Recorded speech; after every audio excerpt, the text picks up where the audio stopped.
পরিমাণ ছিল। এই এক দোয়া থেকেই আন্দাজ করা যায় যে 2 মাস তিনি আল্লাহর কাছে বরকত চাইতেন। আল্লাহ হার লাইনে বরকত দেন।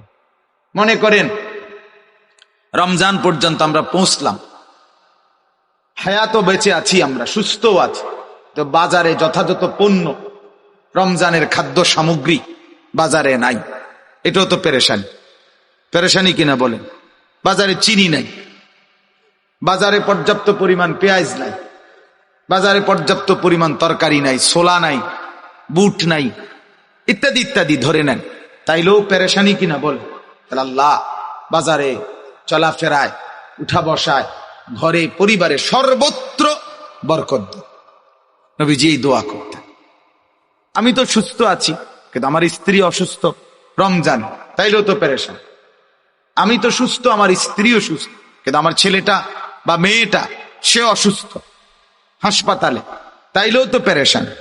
তাইলে আল্লাহ তাআলার কাছে নবী সাল্লাল্লাহু আলাইহি ওয়াসাল্লাম 2 মাস টানা, ভাই প্যান্ডেলের ভিতরে বুট খাবেন না, দয়া করে আমার অনুরোধ দোস্ত, আমি একেবারে অনুরোধ করছি।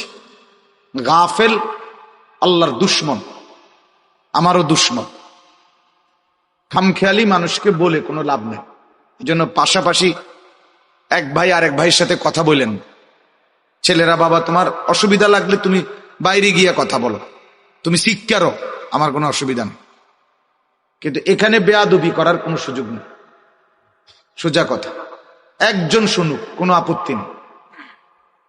আমি আজীবন এই তবিয়তের মানুষ যে কোনো সময় সংখ্যা গুনি না। অনেক মানুষ দেখে লাভ মারছি এমন কিছু না, কম না বেশি সেটা আমার দেখার বিষয়। আমার মালিকের কথা বলার জন্য বলা, আল্লাহর কথা বলতে বসছি। এজন্য একজন কথা বলবেন, একজন বুট খাবেন, একজন পাশের জনের সাথে একটু কথা বলবেন, একটু আল্লাহর কথা শুনবেন, হবে না দোস্ত? আল্লাহর কোরআন এটা তুমি বাংলা বই মনে করো, এটা অঙ্ক ইংরেজি বই মনে করো, গোটা পৃথিবীর সমস্ত পড়া একত্র করলে কোরআনুল কারীমের এক অক্ষরের কোণার কাছেও আসতে পারে না। কোরআনুল কারীমের সামনে পৃথিবীর সব, এই বাংলা, অঙ্ক, ইংরেজি, পদার্থ, জীববিজ্ঞান, রসায়ন বিজ্ঞান, উচ্চতর গণিত যা আছে, এগুলো 2 পয়সার মূল্য রাখে না কোরআনের সামনে। হ্যাঁ, ওগুলোর জায়গায় মূল্য, কিন্তু কোরআনের সাথে তুলনা করলে ওর একটারও কোনো, এর কাছাকাছি ন্যূনতম কোনো মূল্য নেই। দামি একমাত্র আল্লাহর কোরআন। অতএব তুমি এটাকে দোস্ত ফালতু বিষয় মনে করো, ফালতু বিষয় মনে করো। গাফেল আল্লাহর দুশমন, খামখেয়ালি।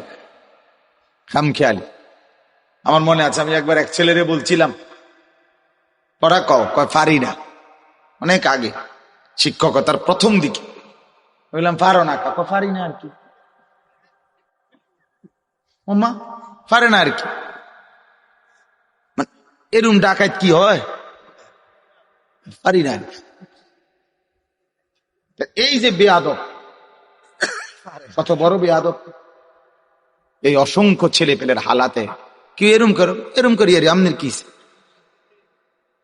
খারাইয়া, তুমি দাঁড়াইয়া এরম দাঁড়াইয়া রয়েছি, আমনের কি বুঝছেন না কথা?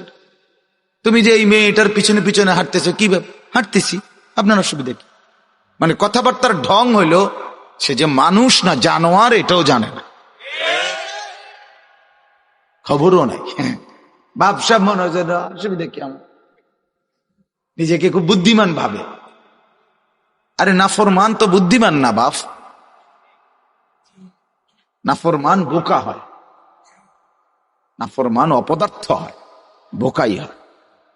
আল্লাহ নবী সাল্লাল্লাহু আলাইহি ওয়াসাল্লাম বলেছেন, আল কাইয়িসু মান দানা নাফসাহু, যে নিজের হিসাব করে, ওয়া আমিলা লিমা বা'দাল মাউত, মৃত্যু পরবর্তীর জন্য আমল করে, আল কাইয়িস, তাকেই বুদ্ধিমান বলে। আল কাইয়িস, সে বুদ্ধিমান। ওয়াল আজিজু মান আতবা নাফসাহু হাওয়াহা, নবীজি সাল্লাল্লাহু আলাইহি ওয়াসাল্লাম বলেন, এবং অক্ষম, অপদার্থ, দুর্বল, ব্যর্থ, অথর্ব, যে তার মনের ইচ্ছা মতো চলে। হাদিস, ওয়াতামান্না আলাল্লাহ, চলে নিজের ইচ্ছা মতো আর আশা করে আল্লাহর কাছে।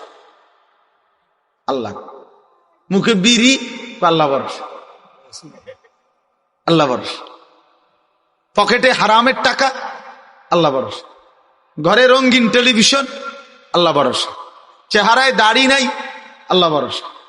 কি আল্লাহ ভরসা? কির উপরে কি করতে চাইছেন আপনি? আল্লাহ তাআলা নাফরমানির উপরে আল্লাহ ভরসা, এটা আল্লাহ বলছেন? কথা বলেন না কেন? আপনি মিথ্যে বলবেন, আল্লাহ ভরসা। আপনি ওজনে কম দিবেন, আল্লাহ ভরসা। আপনি নাফরমানিতে ডুবে থাকবেন, আল্লাহ ভরসা। এটা আল্লাহ বলছেন, এটা রসুল বলছেন, কোন আলেম বলছেন আপনাকে? আপনি কেমনে বললেন এটা আল্লাহ ভরসা? আল্লাহ ভরসা তখন মুমিন গুনাহ ছেড়ে দেয় যখন, মুমিন আর করবে না এই ওয়াদা দেয় যখন, মুমিন লজ্জিত অনুতপ্ত হয়ে মাফ চায় যখন, তো আল্লাহ তাআলা বলে আমি ভরসা, আমার উপর থেকে নিরাশ হইও না, সব মাফ করে দিলাম। কিন্তু শর্ত হলো ছেড়ে দিতে হবে, শর্ত হলো আর করবা না, ওয়াদা দিতে হবে, শর্ত হলো লজ্জিত হয়ে মাফ চাইতে হবে, মাফ চাইতে হবে। বিড়ি খাইতে খাইতে আস্তাগফিরুল্লাহ, চা দোকানে বসে টেলিভিশন দেখে, মুখে বিড়ি, আস্তাগফিরুল্লাহ আস্তাগফিরুল্লাহ, ইডি নিও মানছে অন দেশটা বুঝি এই নি চলতে আছে। এবারে কয় আস্তাগফিরুল্লাহ, আমনের আস্তাগফিরুল্লাহর উপরে আস্তাগফিরুল্লাহ, বুঝেন না? আপনি যে আস্তাগফিরুল্লাহ কইছেন এটার রূপে কি আস্তাগফিরুল্লাহ? এটা কি ধরনের আস্তাগফিরুল্লাহ হইল? আমাদের করাচি হযরত রাহমাতুল্লাহ আলাইহি